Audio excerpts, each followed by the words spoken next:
Saudara, tidak tanggung-tanggung hingga kini jumlah korban penipuan kerja paruh waktu online telah mencapai 700 orang dan diperkirakan akan terus meningkat. Selain di Indonesia, seluruh data sebaran para korban bahkan hingga ke luar negeri. Mabes Polri terus mengusut kasus ini dengan memburu para pelaku yang seakan bebas menjalankan modus ini. Jurnalis Kompas TV Intan Azhar mengulasnya untuk Anda.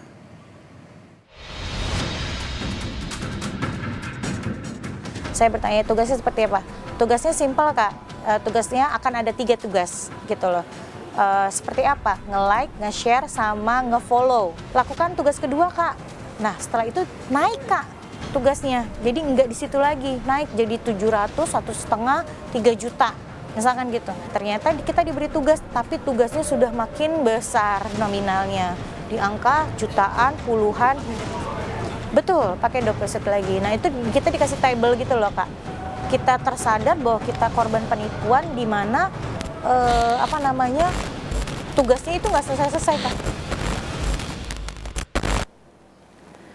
Modus penipuan kerja paruh waktu online semakin ramai di media sosial. Pelakunya pun menyasar berbagai kalangan masyarakat melalui aplikasi pesan singkat. Korban pun turut berjatuhan lantaran diiming-imingkan sejumlah keuntungan, salah satunya mendapatkan tambahan penghasilan dalam waktu yang cukup singkat. Pundi-pundi uang hingga miliaran rupiah pun turut dibawa oleh pelaku tanpa bersisa. Tim gelar perkara menyajikan liputannya untuk Anda. Pekan lalu, penipuan kerja paruh waktu daring diungkap oleh pihak kepolisian.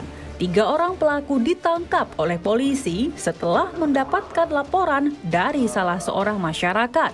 Kombes Leonardo Simarmata selaku Kapolres Jakarta Timur menyatakan, pelaku mengelabui korban dengan menyebarkan link berisi penawaran kerja paruh waktu secara daring dengan sejumlah keuntungan hingga akhirnya uang ratusan juta dibawa kabur oleh pelaku. Korban saudara HA, perempuan, ini alamatnya di Pulau Gadung, Jakarta Timur. Pelaku ada 3 orang. Yang pertama DFS, perempuan, lalu DPP, laki-laki, dan saudara WW, laki-laki.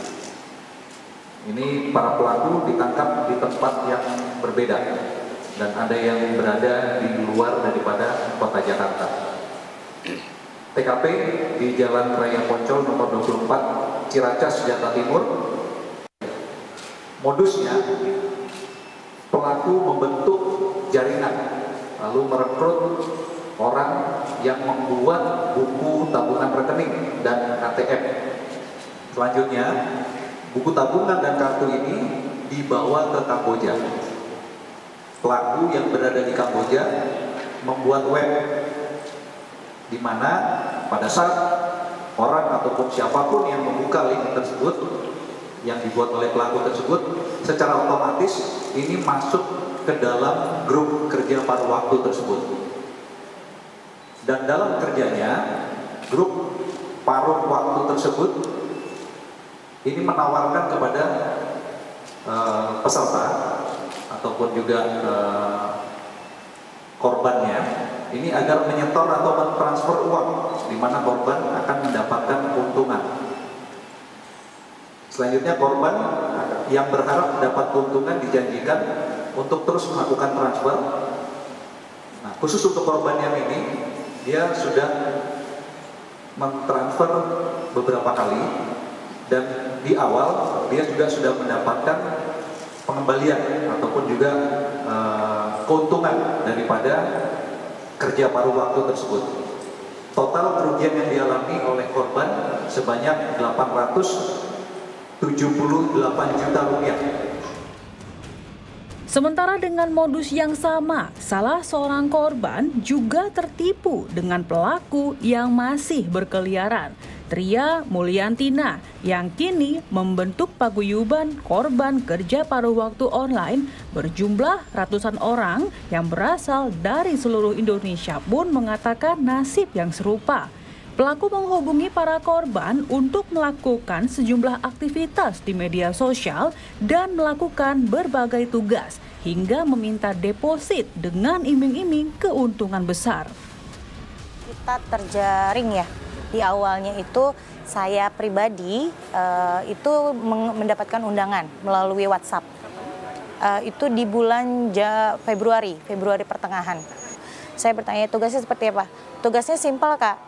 Tugasnya akan ada 3 tugas gitu loh.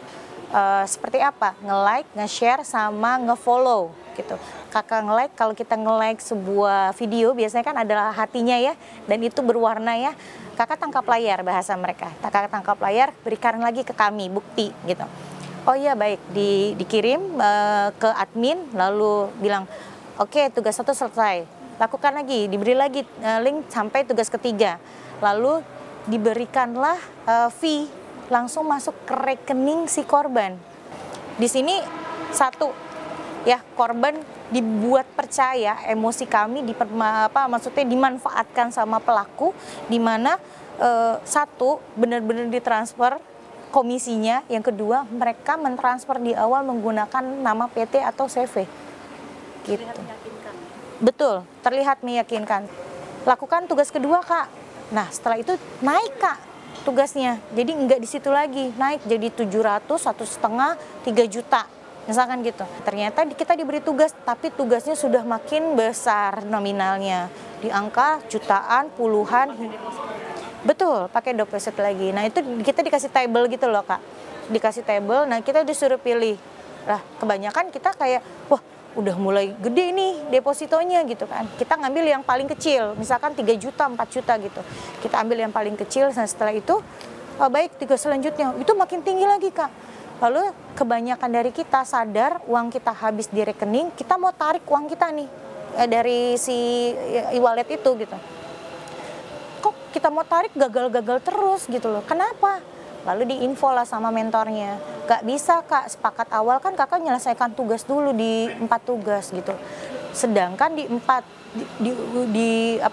tugas ke-3 dan ke-4 itu udah masuk puluhan hingga ratusan juta. Menurut Ria, hingga kini meskipun tugas yang mereka kerjakan sudah sesuai arahan pelaku, tetap saja uang mereka tidak kunjung diberikan sesuai janji, hingga akhirnya mereka menyadari modus penipuan ini.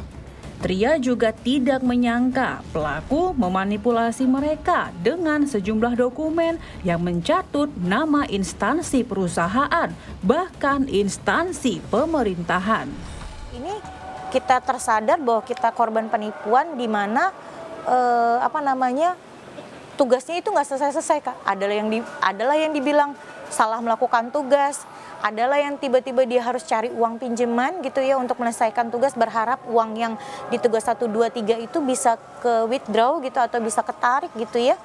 Dia berharap uang dia kembali terus dia balikin utangnya gitu. Ternyata sampai detik ini ya ada yang bilang sudah selesai tugasnya harus bayar pajak 60 juta, dan itu nggak make sense menurut saya gitu. Nggak, kita dijebak di iklan yang berseliuran di media sosial, di berandanya para pengguna media sosial gitu ya, dengan sangat meyakinkan seperti ini. Lalu kita diberikan surat tugas, mereka mengatasnamakan juga sebuah perusahaan platform e-commerce gitu ya.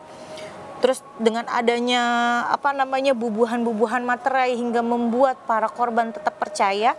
Setelah itu kita mempertanyakan rata-rata, bener nggak sih ini perusahaannya, kok uang gue nggak bisa ditarik, ibarat gitu, maaf ya. Lalu mereka tidak segan-segan mencatut nama instansi pemerintah. Kalau di sini kecil sekali ya, aku bisa dilihatin ya. Ini ada, dia mencatut nama OJK gitu ya. Lalu juga mereka nggak segan-segan mencatut nama Kominfo gitu ya. Tria mengaku korban hingga kini masih terus berjatuhan hingga mencapai 1.000 orang, dan pihaknya telah mengadukan hal tersebut kepada Bareskrim Polri untuk diusut lebih lanjut. Sebaran peta di mana merah ini adalah sebaran korban di seluruh Indonesia. Bahkan ada yang di luar, warga negara Indonesia yang berada di luar negeri. Salah satunya Jepang, Korea, Australia ya. Ini data Data kerugian nominalnya sampai saat ini di angka 38 miliar. Dengan jumlah 771 yang datanya siap masuk ke Mabes Polri gitu. Namun Paguyuban sudah merangkul para korban itu di angka 1.200 korban. 1.200 korban. Tersebar di Indonesia? Seluruh Indonesia. Betul. Dengan angka sekarang 38? Kalau ini belum. Kalau kita input 1.200-nya mungkin lebih ya. Ini ongoing. Ini kami cut karena hari ini data kami sudah masuk. Iya, betul. Kemungkinan akan terus bergerak. Nominalnya terus bergerak karena sampai saat ini kita nge-hold dulu, Kak. Ada yang DM saya, Kak, kerugian saya 100 juta, Kak, kerugian saya 300 juta gitu. Artinya korban masih terus berjatuhan sampai saat ini. Berbekal kuota dan merealisasikan janji di awal kepada korban dengan memberikan upah kepada korban, pelaku pun meminta kepada korban untuk melakukan sejumlah aktivitas di media sosial. Salah satunya seperti memberikan like dan juga follow di berbagai akun di media sosial. Tanpa curiga, korban pun mengikuti alur yang diarahkan oleh pelaku hingga akhirnya pelaku meminta deposit demi keuntungan yang besar. Hal ini pun dilakukan oleh korban demi keuntungan yang besar tersebut. Hingga akhirnya pundi-pundi rupiah ini pun dibawa kabur oleh pelaku tanpa bersisa. Hal ini pun mendapatkan sorotan dari para pengamat dan berbagai faktor pun dikupas terkait dari masih banyaknya minat masyarakat terkait penawaran bekerja secara daring. Tetap ikuti kami di Gelar Perkara.